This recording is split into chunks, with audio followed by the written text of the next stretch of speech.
Hello and welcome to Netflix versus Cinema, the podcast that goes to the cinema every week, watches a couple of things, rates them out of 5, stays at home, watches things on various streaming platforms, rates them out of 5, puts them up against each other, and sees where our money was better spent this week, should we have bothered leaving the comfort of our couches. My name is Tosin and I am the host based up in the place called Bromsgrove in the middle of the United Kingdom, and joining me as always on the Isle of Wight is our elder, Shaun Harris. Hello. And joining us in London, our London correspondent, it's Holly Naslane. Hello. Holly, you looked a little bit perturbed when I called Shaun our elder, and that's because a couple of weeks ago, when you were not on the you weren't on the podcast, and I was talking to Tosin and Shaun, and I was trying to figure out how I just instinctively always introduce everybody on this podcast in a certain order. Myself first, because obviously I'm talking, then I always go to Shaun, and then Sharon, and then you.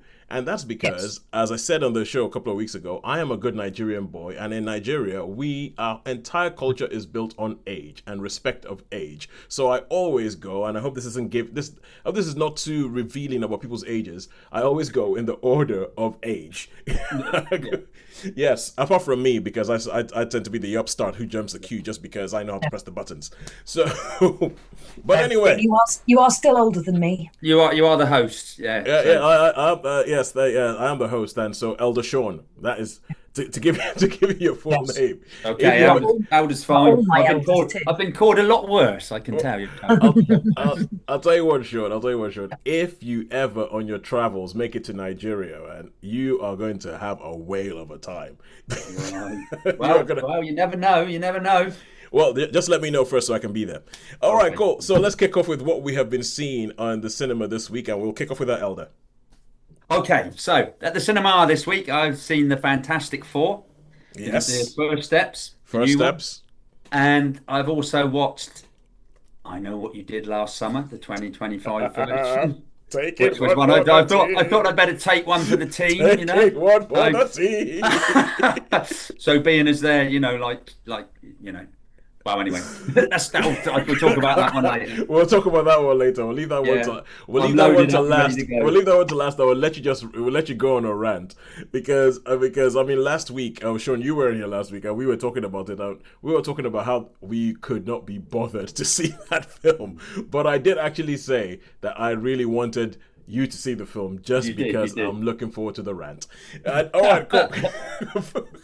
And streaming wise, no. Let's go through cinema first. Okay, so you saw Fantastic Four First Steps, and I Know What You Did Last Summer. Holly, what did you see?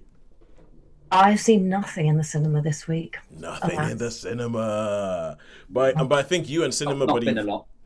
I think you and cinema buddy Steph, you are ahead in your seeing 52. We are. What is it? 52 films in 52 weeks. Which is the goal, and we are at 35 films, so we are. So you're well ahead. You're ahead. You're good. Okay, cool. Okay, so let's go with you and let's talk about streaming. What have you seen on streaming? That's to Holly. That's to Holly. Oh, I have seen Loch Ness. Loch Ness. Which is a Scottish accent, Holly, please. Best Scottish accent. Loch Ness. Loch Ness. There will be no Scottish accents from me. I'll leave those to. Good. I mean, that sounds bad. But we'll get to that. It's a series. It is not what you think. All right, cool, good stuff. All right, cool. And Shaun, how about you? What have you seen at home? Yeah, well, I've been streaming quite a lot because I've had the Prime thing again. So I watched two films which I think I'd seen before. Two World War films called The Trench and something else. But anyway, what I have seen, which I don't think we've reviewed at all, is Sukiyaki Western Django. And I watched And what else did I watch? I watched I want to hear about that. You want to hear about that one, do you? Okay. I watched Tin Soldier, which was a new one, and Dead Before They Wake. So I've watched it. I think it. That sounds like a Western. You want that one? You want the okay? That's cool. Brilliant. No. I want Sukiyaki Western Django, man. I want Sukiyaki. Okay, you've got it. I want Sukiyaki Western Django for that title alone. For that title alone, I want to hear about Sukiyaki Western Django. And I have seen something that something called North of North on Netflix. and we will go with that. So let us kick off with the big noise in cinema this week, as we tend to, trying to kick off the biggest thing in cinema this week, and that is Fantastic Four First Steps. Sean and I have both seen this. I'm going to give us 10 minutes on the timer to talk about this. Holly, feel free to ask questions because 10 minutes is a long time do so. to sit down there and have us prattle on about something that we've seen and you haven't. So I'm perfectly happy to listen. Okay, so Fantastic Four First Step. This is the latest Marvel movie that's come out. And if you are thinking behind the scenes, you're thinking Fantastic Four, they're one of Marvel's major properties. They're probably one of the most famous names in comics. Why hasn't there been a Fantastic Four movie in the MCU so far? And that goes into a whole bunch of boring business stuff behind the scenes about how Marvel sold off all their best properties, which is why there hasn't been an X-Men film, and why it took so long to make a Spider-Man film. They didn't have the rights to their own characters, essentially. Disney came with a bunch of money and bought Fox and that meant when they bought Fox, they bought back Fantastic Four and X-Men. So we knew that this was coming, the Fantastic Four movie was coming, and the X-Men movie is coming on further down the line. Right. So this film kicks off, and it kicks off because obviously now they've been doing the multiverse thing, and the multiverse, as much as I hate the idea of the multiverse is a very, very convenient way of telling all these different stories. Because why haven't we seen the Fantastic Four all this time? Because they've been in a different universe. The Earth that we see usually is Earth 616, and this film starts off with Earth 828. These guys are on Earth 828, and it's a brilliantly designed world. It's kind of like a 1960s retro futuristic aesthetic that they have in this whole thing, where they have this whole, and they don't give you an origin of the Fantastic Four, which is something I love. I love it whenever they do this one and they don't give you an origin story. They find ways of filling you in. Yeah, and so this, you meet the Fantastic Four. You have Mr. Fantastic, you have Invisible Woman, Sue Storm, you have the Thing, Ben Grimm, and you have the Human Torch, Johnny Storm, and they are essentially celebrities because everybody knows about them. They went up as astronauts because it's the 60s. Astronauts were household names then. Something happened to them when they went to space. They came back with all these powers, and they've been using these powers for good, and they're kind of like held up as the best of the best. They're the ones, they are our guardians, they're going to do everything. And in this world, it seems that it is only the Fantastic Four are the only superheroes that you have. And so everybody knows them. They don't have secret identities. Everybody knows who they are. Everybody loads them. They live in this massive skyscraper called the Baxter Building in the middle of, and that's the world that you come in. And it's been 4 years since this has happened. They're sort of celebrating the Fantastic Four about how great they are and everything like that. Then as they're going through the whole thing, they keep getting these messages from deep space, and they don't know what they mean. They keep and one day this silver-looking thing, essentially it looks like a silver naked woman on a surfboard, comes in out of space, gets to the middle of like Times Square and tells everybody, your world has been marked. Galactus is coming. He's going to eat you all. Prepare. It's like, hug your loved ones. It's like, Galactus is coming. Hug your loved ones because it's going to be bad. And then heads off. And then it's all about the Fantastic Four figuring out, okay, who is this Galactus person? He's coming to come eat us. How are we going to do this? How are we going to save this whole thing? And blah, blah, blah. And then it carries on from there. Now, this, I feel, is not so much a bang bang shoot them blah blah blah kind of superhero movie. This is kind of a family drama with superhero trappings around it. And I think I'll stop there and say, Sean, what did you think about this family drama with superhero trappings around it? Yeah, well, like you say, it was a lovely world. It was a lovely, nice 60s aesthetic look to it. I really liked the look of this world. I love the way this film looks. Yeah. And when they were doing it was clever how they did the recap of what happened. We didn't have the origin story like Superman, which was so much better. But there were a couple of scenes in that particular bit where there's one shot which is from Fantastic Four #1, right, where it's like this thing coming out of the ground, and they're stood in a certain way, and it looks just like the front cover of Fantastic Four #1. And now, so I really, I mean. This didn't seem. I mean, it was just the right amount of time as well. I think it didn't seem drawn out. There weren't any long bits. It's low. It's less than 2 hours. I got really I was surprised how much I actually enjoyed watching this movie. I was Yeah. really, really surprised because from the trailers it looked absolutely dire and awful. When I saw the trailers, I thought, I'm just gonna so hate this. I'm gonna hate this with a passion. But totally, totally surprised. So all the way through, I really, really enjoyed it. I thought and it's got to appeal to people who love the '60s comics because Yeah. that when you see yeah, I mean Galactus and I even liked. I mean, some people might have an issue with this the Silver Herald with the Silver Surfer being a A lady. woman. Yeah, yeah. Yeah, because in the but I think it worked really, really well, and I Kenny. thought that was terrifically well. I don't know Kenny, is your sister was it okay? an actress that played it or an actor, I should say, the actor that played her. Was it one that we would know? Um, Yeah. Oh, hang on a second. I got.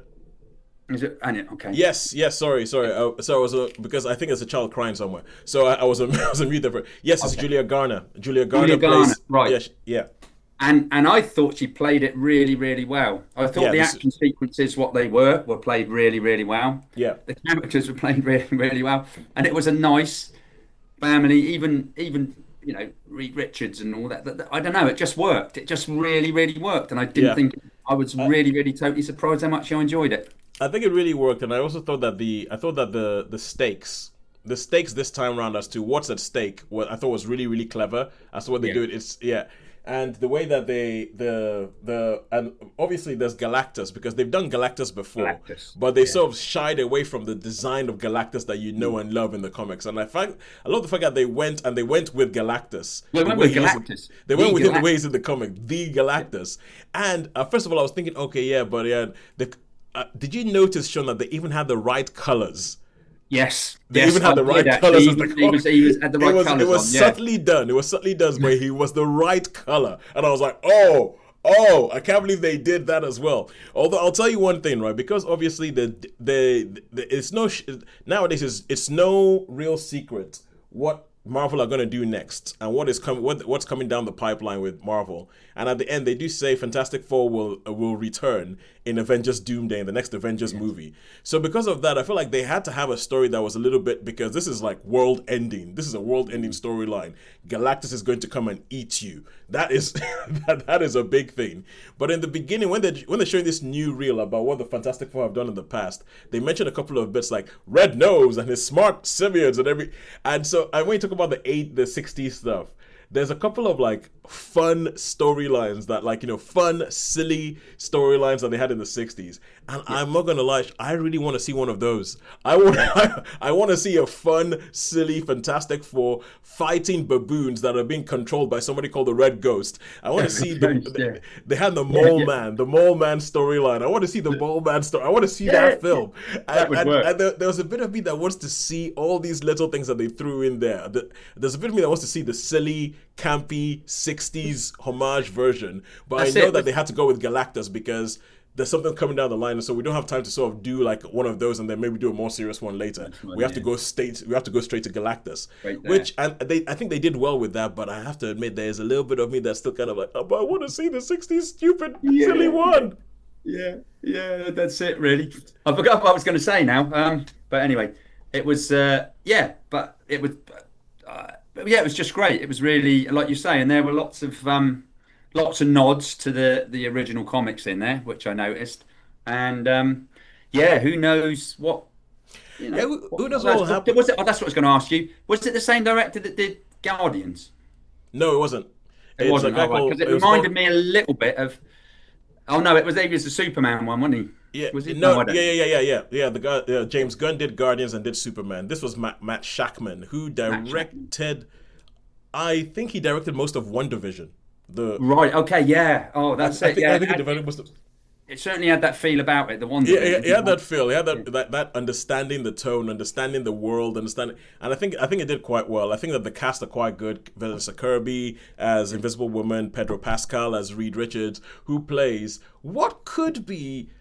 He could be the first sort of neurodiverse superhero that they have, because the way they do it is kind of like you feel like he doesn't quite understand things. He doesn't understand. Yeah. The way he understands the world is like he doesn't understand why people are making such a big deal about X, Y, and Z. And it's and the thing is quite good. I think there's a bit that let me just those who know the Fantastic Four will understand what I'm talking about when I say there's a kid in this film, and I was surprised that was in there. I was surprised that was in there. That surprised me as well. I'm with you on that. I know exactly what you mean. Yeah, I was surprised that was in there, and there's a little bit to do with their plan, because obviously there's a plan of how they're going to take it. Because I've always thought Galactus in the Fantastic Four, one of the problems I always have with Galactus is I've always think, how do you beat him? You don't beat him. How? You must be I was going to say psychotic, but no, you must be psychic, right? You must be psychic, man, because I know exactly what you're talking about, because it did seem, like you've got this all-powerful being, and the thing you're talking about, I'm like, that's the one bit that that was the one bit that I started having an issue with. But I think that's just a problem inherent with Galactus, because Galactus is always fighting the Fantastic Four, and the Fantastic Four,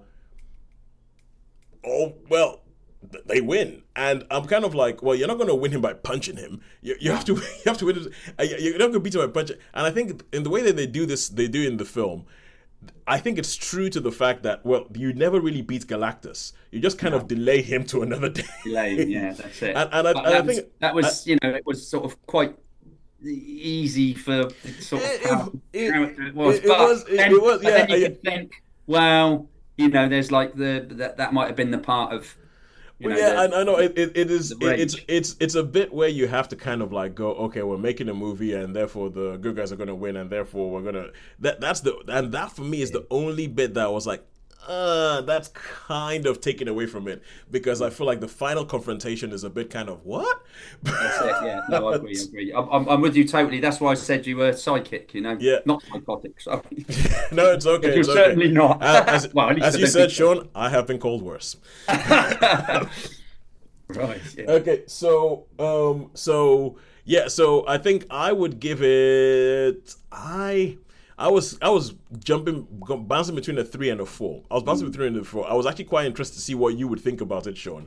Okay, well, I'll give you my point. I'm going to give it a 4 because I enjoyed the film. I enjoyed the film all the way through, and again, the final bit perhaps let me down a little bit, but I had a really, really good time. It didn't, it just. I enjoyed the whole. I was smiling. I was like, I had a good time. So I'm going to give this. Mine's going to be a 4. I'm afraid. I'm going to be swayed, and I'm going to give it a 4 as well. But even though I feel like it just sneaks in there. All right, cool. So that's 4 stars for Fantastic Four. Thank you very much, Holly, for sitting down there quietly. Now, if you will, I am going to go make sure that the child hasn't injured themselves. and best to keep children safe. Yes, and you tell us about Loch Ness. Tell us all about that. Okay, so Loch Ness is a detective series filmed in 2017, set around Loch Ness. Who would have thought? Not terribly imaginative name. And it begins with the presence of boat tours looking for Nessie, and everybody is obviously making money out of this. And some local children decide to steal a load of animal parts from an abattoir and make the remnants of Loch Ness for a bit of fun and excitement. All well and good, but once this is being investigated to get to the bottom of it, it turns out that there is a human heart in there as well, which is clearly not from the abattoir. And it slowly becomes apparent that there is something amiss. And they eventually establish that as several young people end up dying, and so apparently complex relationships with between young people, local doctors, teachers, that there is something very, there are clearly things that are not good going on, and there is apparently a serial killer to hand. Wait, what? Sorry, I just came back and I'm like, this isn't what I was expecting to hear. No, it's a detective series. So the monster comes out of the lake, out of the loch, and decides to become a serial killer. No monster. Not a single monster, though. The children do at the start make a fake monster out of parts stolen from an abattoir. I'm afraid it's completely different to your normal expectation of me watching a bad monster film. Okay. it is a well-structured detective story, and say with further people. It starts with this mystery heart being found, and off they go trying to work out whose it is, and then working out what has happened to why a local piano teacher has seemingly been killed, and they dig away to uncover the secrets in the lives of the residents of this small town on Loch Ness. All right. It is a very watchable series. I believe it was 6 episodes. It's a very good cast. I'm checking IMDb later. So, what platform is this on? BBC. Oh, no, okay. I tell a lie. I watched it on Netflix, but it was BBC. Oh, so it's a bit old. Yeah, so it was 2017. Okay. So I don't know how I didn't watch it at the time, because it is very... Up your street. Yes, I do like a detective thing detective series. That sounds like it might be a terrible monster film. It sounds like it might be a terrible monster film on like a 1970s Doctor Who budget. Yeah, you see, in one place they call it the Loch, and in another place they call it Loch Ness. It's Siobhan Finneran, Laura Fraser. It's a very, very, and Don. I don't know if it's Gillet or Gillett. I say it's a very, very good cast. It's well structured, and I would thoroughly recommend it. All right. It's I was correct. It was 6 episodes. I binged it very happily. It wasn't the world's most complicated thing, but it was well structured enough, some interesting family dynamics, and so on and so forth. I give it a 4. Oh, cool. Yeah, well, I think I agree with you on that cast, because Siobhan Finneran, she's in a TV show called The Other One, and honestly, there's the delivery of one line that she gives that it's just one line, but it lives in my head rent free. And first, like I said, for that one line, this woman deserves a pass. I mean, anything she's in, I'm like, yep, give it to her. And Laura Fraser, ever since A Knight's Tale, and actually before A Knight's Tale, there was a film called Virtual Sexuality that was with her and Rupert Penry Jones right at the beginning of their careers, late in the 90s. And ever since that film, I've always been like, yeah, Laura Fraser, let's go see what she does. And then she turned up in Breaking Bad. So yeah, so good stuff. Nice to know that their work is good.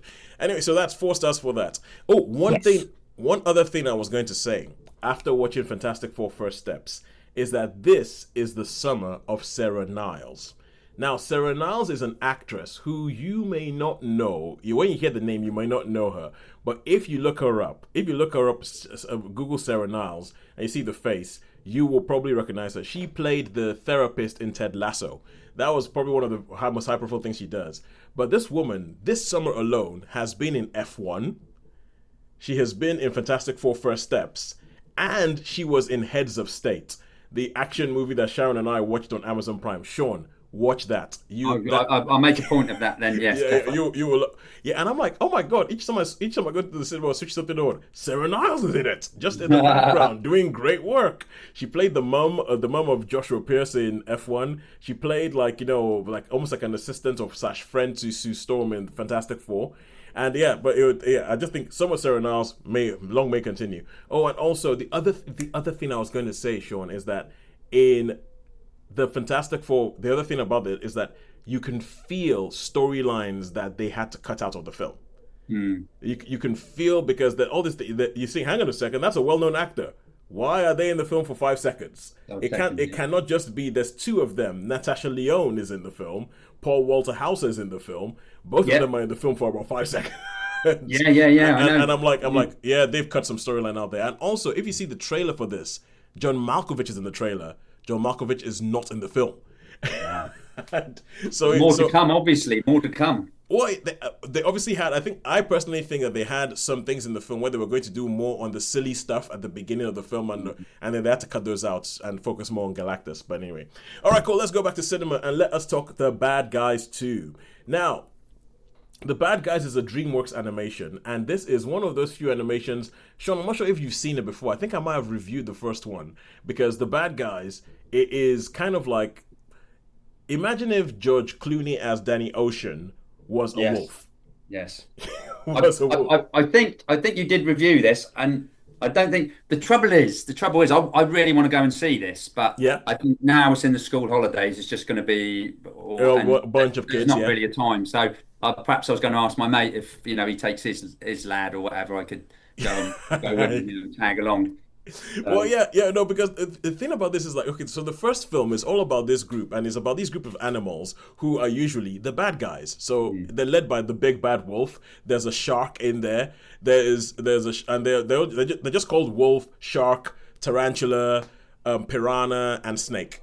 So they're all these animals that are usually seen as the bad guys. And so in the first one, the whole idea is like, well, if everyone's going to see us as the bad guys, we're going to be the bad guys. And they become like this group of like this crack thieving heisty group, like essentially like the Ocean's 11, who just do all these things, and the music is extremely funky, and essentially they're just kind of like the epitome of cool. It's kind of like they've taken all the technology that they have, and they've made the film that they wish it's like a Rat Pack movie in the 60s. That's like the first one is like that. And the storyline goes with you meet the bad guys, and obviously because you've got to tell some sort of story, there's some sort of redemption story about them, and how by the end of the film they decide they're not going to be bad guys anymore.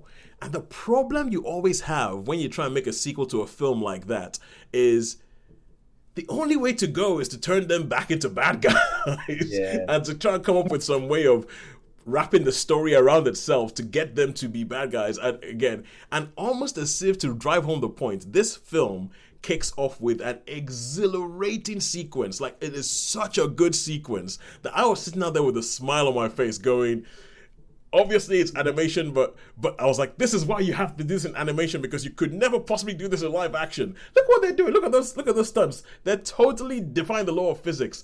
But because it's animation and it's like a wolf and it looks like Wile E. Coyote and everything, this works. I'm loving this. And it's about them doing like a heist at somewhere in the Middle East, stealing something from some rich dude voiced by Omid Jalili. And it's like, and you're just kind of like, oh, this is so good, because you got Sam Rockwell, who sort of like oozes effortless cool. You have Natasha Lyonne again in this film. You got Awkwafina. You got Anthony Ramos, Craig Robinson, and Mark Maroney. Yeah. I was going to say there was like a little thing, like a little advert thing where they actually come out and it's got Awkwafina and the guy who plays the snake and Mark Maroney. Yeah. Two-lady one goes, oh, we're the bad, so that they must be new ones. But just from that alone, it looked like it could be quite good fun. It is a lot of fun. It's a lot of fun. I mean, the story obviously comes up with something that they're now good guys, but some people essentially come and like blackmail them to come and do a heist with them and everything like that. And it's about, oh, are we going to go back to being bad guys? Are we going to remain good guys? Blah, blah, blah. I think the storyline and the story beats, they follow a formula. They follow a formula that you know is going to happen. You know what's going to happen in the end. You know where it's going to go. Yeah. But the way it goes, there's bits where they pay homage to pretty much Silence of the Lambs. It is. Let me put it this way: this is probably the only film in which you're going to see where somebody has managed to sort of crisscross a Silence of the Lambs type interrogation with Connect 4. So it is funny, it is silly, it is peppy. The music by Daniel Pemberton just makes everything just look so cool. And I really like this. I really like this, even though I have all the things I've complained about, all the things I've said about the fact that the only thing you can do is, to some extent, undo everything you did in the first film, because them being good, that is, you can what good heist are you gonna do? What heist are you gonna do as good guys? So it's like, I think it's really good. I think that the voice cast is excellent. I think that the people who they bring on board, people who are new, it's great. And I would give this, it is a very high 3. This is an excellent top of the range 3, because I don't think I can give it a 4, because you know what's going to happen in the storyline. You know where it's going, but you have a lot of fun along the way. So I would say, not just for people who have to go and entertain kids, or even if you do have to go and entertain kids, you yourself will be entertained, because I think that this is actually it's quite a well-made film. So 3 stars for The Bad Guys 2. And now we go back to Netflix and Friends, and we are going to talk Sukiyaki Western Django. Sukiyaki Western Django, yes. Sukiyaki Western Django. Sukiyaki Western Django. This sounds like such a melange, if I could use that word. Such a melange of influences of samurai films that influence westerns, that influence spaghetti westerns, that have not gone back to influence samurai films. And tell me about this wonderful, seemingly mess of ideas. So basically, you nailed it. Really, it starts off. Quentin Tarantino's actually in this, which was quite a surprise at the beginning, and he actually makes an appearance, and he's not that best of an actor, really. Bless him. No, he isn't. Is he playing the same character he played in Django Unchained? No. He's more of a because he was Australian and that was South Africa. He was Australian. Yeah. Yeah, but in this, he's a bit like, what can we say? It's a bit like a bit like Rango, and that cartoon one. Rango. Yes, with Johnny Depp. Yeah. So anyway, so he plays that. He's not in it a lot, but he comes in like the beginning and the end. So basically, this starts off like a fistful of dollars. This lone gunfighter comes into town. You've got these two gangs. You've got the whites and the reds. And they're all like, there's a lovely. It's shot really nice because they sort of all come out and go, "Oh, you come work with us." He goes, "No, you come work with us." So that's obviously from a fistful of dollars. And Yojimbo. And Yojimbo. Yep. Sorry, I do beg your pardon. And Yojimbo. So. And then there's like this subplot where this girl's been sort of put into servitude and all that, but she's quite a good fighter and all that. Where the Django bit comes in, I think, because I don't know if you've ever seen the original Django movie. Oh yeah, Franco Nero. You've got like coffin with a Gatling gun. Gatling gun, which is up there. There's a coffin, so there's a coffin involved. There's Gatling gun. There's some of them have got knives and swords and that, and you got the scaredy ones that are like, oh no, and the ones that you've got, like, in each gang you've obviously got the best of the best, you know what I mean? They're all very much and so this is basically lots of spaghetti westerns all melded into one. As I say, you've got fistful of dollars. You've even got a few dollars more where, like, someone on their horse, they pull down there's a few dollars more. Lee Van Cleef, he's like Colonel Mortimer, he pulls down all these guns that come down. There's that bit in there. And as I said, you can see the machine gun, or the Gatling gun. I mean, a bit like Predator, really. Nobody could hold that. I mean, in the original Django, it's a machine gun. So it's packed full of action, and it's quite exciting. There's some nice set action pieces. You see swords and you see guns, but I did find that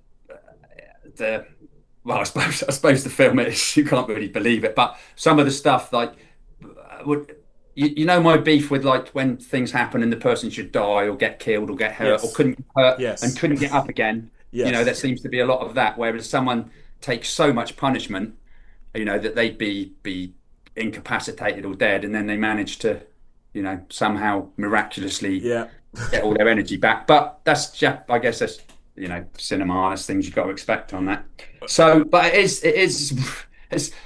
a bit, because you've got so many gangs and so much going on, the action does become a bit samey and a bit chaotic, and you're not really sure what who's killing who and what's going on, and so well, the thing is that some of the things you're saying, because I haven't watched that many Japanese films. Wow. Especially because this is 2007, especially from that era. But some of the things you said, that the kind of things that I would have expected in, like, maybe like a Shaw Brothers movie from out of Hong Kong in, like, the early 80s or something like that. I would just be like, that's just the hallmark of that kind of genre of cinema. So maybe they had a little bit of that thrown in there, because this does seem to be just like a total melting pot of influences. It is everything. Yeah, you've got super sharp shooters that could shoot ridiculous. You know what I mean? Shoot heroes out the air and all sorts of stuff. So but then it is very, very theatrical, which Japanese cinema is. I was going to say that because I know that they had that in Chinese cinema. I was wondering whether that translates to Japanese cinema as well. Yeah. So on the whole, it was, for me, for coming down to the whole thing, although I really liked the elements of all the different spaghetti westerns, which was, and it covered many, many spaghetti westerns, including the original Django and the Dollars trilogy, and there was a lot to do with some other stuff. But just, I don't know, it just didn't quite yeah, I think maybe I was excited because when I saw it, I thought, whoa, this is going to be right up my alley. This is going to This be is right going up to be my alley. amazing. This is going to be Yeah, great. everything. Western, samurai, what else? Chaos, chaos reigns supreme. But I don't know. There was something, Toes. There was something that didn't quite. I don't know. I didn't quite get that enjoyment. I don't know what it was. So I'm not saying it's bad, but it wasn't as Yeah, yeah. good. It wasn't as right in the bullseye as you were hoping. Yeah, it wasn't. And I just realized that it's directed by Takeshi Miike. And yeah. that makes me think that absolutely everything and every single reference you got is 100% intentional. Yes, because he is like the oh, what's the word? He's like the maverick of Japanese cinema. Yeah. Oh yeah, cool. All right, good. So I'd probably give this just a bog standard 3. I think I would have liked it to have more than, but it just wasn't. Although the action was there and although there was a nostalgia with all the things, it just wasn't quite. Didn't have that grab me. So yeah. So I think it's just probably going to be a 3 for this one. It's not going to be like. I think I would have liked it to have been more, but if I'm honest with myself, it'll have to be a 3. Hey, hey, for that title alone, I'm just happy this one exists. Yeah. And this was on Amazon Prime. You said, I've got to go track that down. I've got to track that down. Maybe one of these days when I was going to say, I think I'm going out of the bit with my kid. Well, my youngest daughter. Okay, I'm going out of the bit where it used to be that she was so young that she didn't really understand anything that was going on the TV. So whether people are getting stabbed or shot or people are swearing, no big deal. But now she's beginning to notice. So I'm like, oh, I need to be very careful about the things I watch. Sure. While she's refusing to sleep, I need to be very careful about things I watch. All right, cool. Yes. But now we go back to cinema. We go back to cinema and we are going to talk about I Know What You Did Last Summer. Now, we are.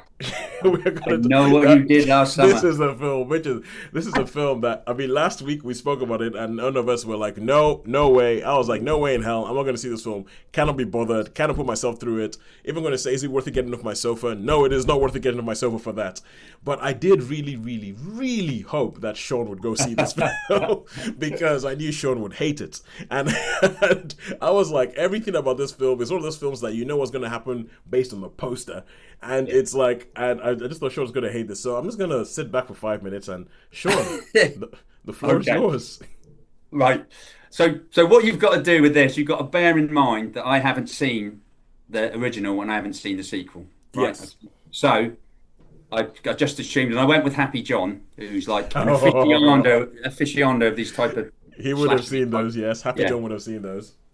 So basically, this story is there's a accident that goes on, and they decide not to report it to the police, and then it comes back to bite them. Yeah. So that's basically the story, really, and then people sort of start getting, the nasty things happen to them. Not the people that were involved to start with, although they do, but yeah. So that's basically the story. So it's basically like every slasher movie you could possibly think of. Only this one is the most ridiculous mishmash of like. Oh, come on. And I'm going to say this one now because I've had it in my head all yesterday and all today. Right. We did that little short you did about the police arriving. Yes. In this film, you've got characters from the other films. So they have like Cammy Put. They're a little bit older. Right. So bearing in mind, one of these has moved away, like, I don't know, across the other side of the country. Right.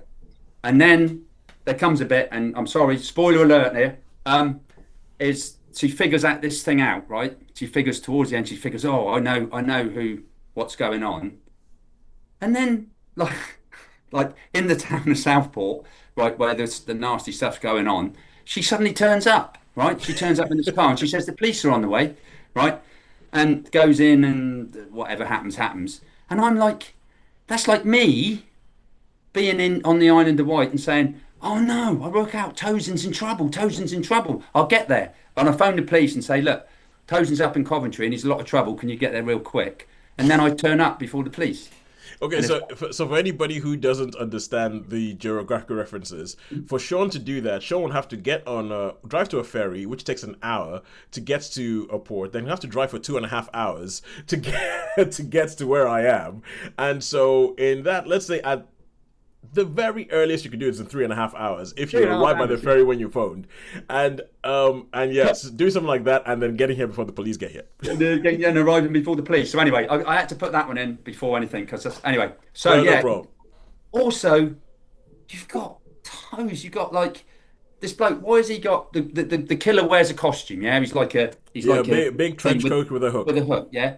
And in this house, the bloke, rich house, he's got suits that are the same, hung up like on statues, right? And I'm like, you got, and then these things move, doors move, and he goes, has a look, see what's going on. You know what's going to happen. Do you have suits? If they know this from the past, you've got a killer with a hook, and they've got these blooming suits in.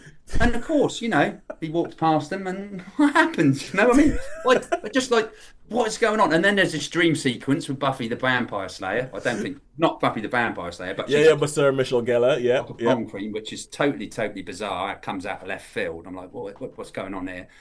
The police are all corrupt, and they lock them away, and there's like, something out the terminal, and they just, when something happens, they open the door and say, "Oh, you can go now." It's just, it's just like I was up, and I mean, quite like films with this because I can heckle them, you know what I mean? And I was asking John loads of questions, and old John said to me, he goes, "I told you it wasn't going to be any good. I told you it wasn't going to be any good." So I know you did. So yeah, so I took one for the team here, but it was. Thank you for your service. Yeah, it was just dire. It was like, what the hell? No, Sean, honestly, I gotta thank you enough for this, because this is the kind of film that I looked at, I saw it and I was like, I am going to hate myself for watching this. I am going to. Because even the first time round, I didn't bother watching these films. And the fact that, you talk about that dream sequence with Sarah Michelle Gellar, that is just so obviously like a money grab to just try and, because I mean, her character died in the other films, but they know that she's by far the biggest name of the returning cast members. Yes. So you have Freddie Prinze Jr., you have Jennifer Love Hewitt, and you have Sarah Michelle Gellar. She is but the biggest name because she is Buffy. And so they're going to put her in there and figure out some hackneyed way to put her in there, even though it's like, hang on a second, why would there be a dream sequence with her in it where she looks like she does now, or not that she did back then, when the character never got to look like she looks like. That's it, you budged the whole thing. Toes, it was a mess. It was a mess. But that police thing, I was like, how did that happen? Anyway, so you guess what I'm going to give this? I mean, I suppose I should just give it a 2, I guess, just purely for the fact that you could follow a storyline, because you could follow a storyline. It was shot in focus. I mean, it's tough to give it a 2, but I just feel, because I think John probably had a bit of an affection. I don't know if he had affection for this film, but I know he sort of liked them. So. Actually, that's a good question. So as somebody who liked the other ones, what did he think about this one? He didn't like this one either. He thought it was a mess. So he thought. Cool. I mean, because I think it's because they saw Scream came back, and Scream did quite well, and so and I know what you did last summer and Scream were kind of like hand in hand that era. So I felt like they were like, well, they're making money. We want to make money too. So do we have an idea? And no, sometimes, but money. To be fair, though, they will have started making it, afterwards. The new Final Destination was an enjoyable film. Well, you see, the new Final Destination, I think the way that came about, it doesn't seem... It came about actually from an absolute love of the previous Final Destinations, because it was John Watts who directed Spider-Man for Marvel. And obviously he did 3 Spider-Man movies. The last one especially made all the money in the world. So they essentially came to him and went, "Yes, Mr. Watts, what would you like to do?" Yeah. and he was like, "I've had this idea for a while about Final Destination." And so he actually that came from an idea that a talented filmmaker actually had, as opposed to money men going, "Well, if they're making money, we want money too." So otherwise known as the DCEU effect. But but let us just go. Let's ignore that and let's go on and let's talk about the final thing we're going to talk about this week, which is on Netflix, and it is called North of North. North. Yes, North of North. And this is set in like the trailer, the TV show, the first episode. They start off with a voiceover with somebody saying, "I'm from the North." Now, when I say that, think the furthest north you've ever been. Bearing in mind this is a Canadian show, so they think the furthest north you've ever been, and then go even further. So these are people who live somewhere in that would be the Arctic Circle, and like so it's all like snow everywhere. It's based around a native Canadian community. What is the word? I can't remember whether they call themselves Inuit, but no, Inuk. Yeah, they keep saying I'm an Inuk woman. It's based around this woman she's an Inuk woman. She has lived there her whole life. She's grown up in this thing. She married like essentially the high school jock who everybody thinks like, oh my god, he's amazing. Oh my god, he's amazing. Yeah. And she got married. They had a kid, and she gets to this stage of her life where she's about like late 20s, and she realizes that she hasn't done anything for herself, and her husband essentially treats her like a prop and is always kind of and so she pretty much has this. The storyline about this is she decides that's it, I'm going to blow up my life and I'm going to leave my marriage and I'm going to try and do something for myself. And it becomes kind of like there was a time period, and Holly, you can help me out with this, where there was a time period where these sort of films were kind of quite popular, like a bit like Sweet Home Alabama or something like that. Like, I'm gonna go stretch out, I'm gonna blow my life, I'm gonna live my life for myself. And there's a lot of stuff about this show that is just that, only that this time round it's an Inuk woman and you are in the middle of this Inuk community.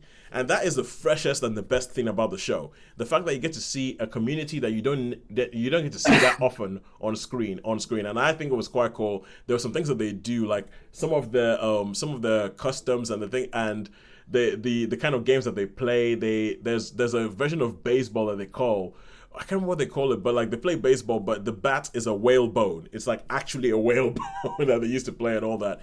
And I think it's quite cool because the characters around the place, there's a woman who comes in and is all white saviory and everything like that. And I think it's a good. There's 6 episodes. It's a good middle of the road comedy. Nothing really to write home about. Some things will make you chuckle. It is inoffensive enough, and it was one of these things that I would think was quickly renewed for a second season, because I bet a lot of people watched it because they could just be like, oh, that's nice. Oh, she fell down a seal hole. Oh, isn't that kind of thing? So I think it would make a very interesting double bill between this and the last True Detective series. The last True Detective series was True Detective Night Country, which is set in Alaska, which is very similar sort of communities, similar. There's some times when I was watching this going, I swear they use some of the same sets. I swear they've used the same town to film these 2 shows. Yeah. Only that one of them is like this dark thing, death, and this who's done the murdering.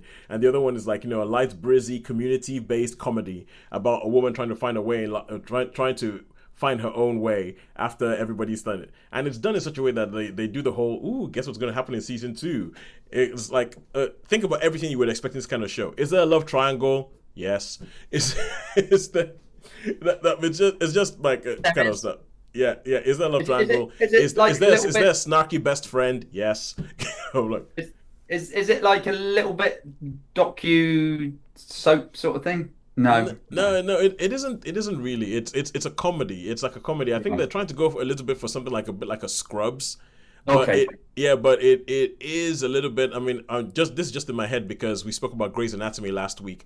It is a little bit soap opera-y, but I think there's enough humor in there to take it away from that.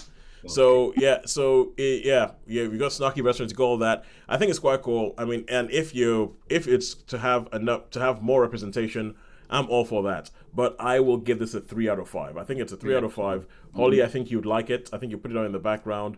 Shaun, I think you would find some of the customs and some of the older characters funny, and the way they go about doing things, you find those funny as well. I just remembered a really icky bit. Oh yeah, there's a really icky. Let's put it this way. If you think about the ickiest moments that you can think of in the first Star Wars trilogy, a bit that everybody, when that happens, everybody thinks about it and goes, oh no, that's a bit. There's something like that in this, only worse. Right. But only worse. But yeah, I'll give it a 3 out of 5. Right. Cool. All right, cool. So all that's left to do is to figure out. Thank you, Oscar Music, for playing us off and telling us to shut up. All that's left to do is to figure out who has won this week. Is it Netflix or is it cinema? Where was our money better spent? I think Netflix would have won it. The streaming platforms would have won it this week because of the because I think we had a couple of 4s for Fantastic Four and Holly's Loch Ness. Than you. Anyway, Loch Ness. Sorry, that's a lousy Scottish accent. So I've got a feeling streamers picked it this week. When you say pipped it, I think, Shaun, you have hit the nail on the head right there. Because after the first 2 rounds, it was a dead heat. We had a 4 in cinema. We had a 4 in cinema, a 4 in thing, and a 3. Both of that's what we'd had in both of them. And then I Know What You Did Last Summer but in the end it was by 1 star. So this week, by the I think of 1 star, Netflix has won. So thank you very much for joining us. Until next week, when this week I thought was going to be a desert because I thought that everybody was going to be running away from Superman and Fantastic Four. So I'm kind of surprised that we have managed to watch 3 things, find 3 new things to watch in the cinema this week. Now next week might be the desert week I was worried about. I've got a feeling there's an early showing of Bullets, not Bullets, Weapons. Weapons. Heroes, Bullets, Weapons. Something plural. Wow, something close plural. enough. Something plural that could cause problems. Yeah, there might be. I will see. I'm gonna have to have a word with my people and tell them why they're not giving me the tickets for the early showings anymore. But we shall see if there's anything that can come up, because I'm looking at it now and no, Bring Her Back, spoken about it. Smurfs, we are not watching. I refuse. No, we're not watching that. We're not watching that. Yeah. Dawn, I'd sort of kind of like to maybe watch Smurfs, and I can't explain this. Okay, Holly, you go take one for the team. It's not going to happen. I might watch it when it comes out on streaming at some point in the dim and distant future. I finally watched The Penguin Lessons. Oh, that was the Penguin Lessons. That's the Stephen Coogan one. Yes. Okay. That I think that we reviewed many moons ago. Oh yeah. There's Naked Gun, but I don't know. Is that a Naked Gun? It's got apparently Naked Guns out on the 1st, so that's Friday. Yeah. So I might have to, I mean, I'm not really. I'm not a big Naked Gun fan, but I'll probably go watch it. So we got something to talk about. Well, it's out this Friday. Well, it says Friday. Here it says Friday, August 1. The Naked Gun 2025. Really? Yeah. It's got Friday, August 1. Why the heck is it not on my list? Ooh, Materialists.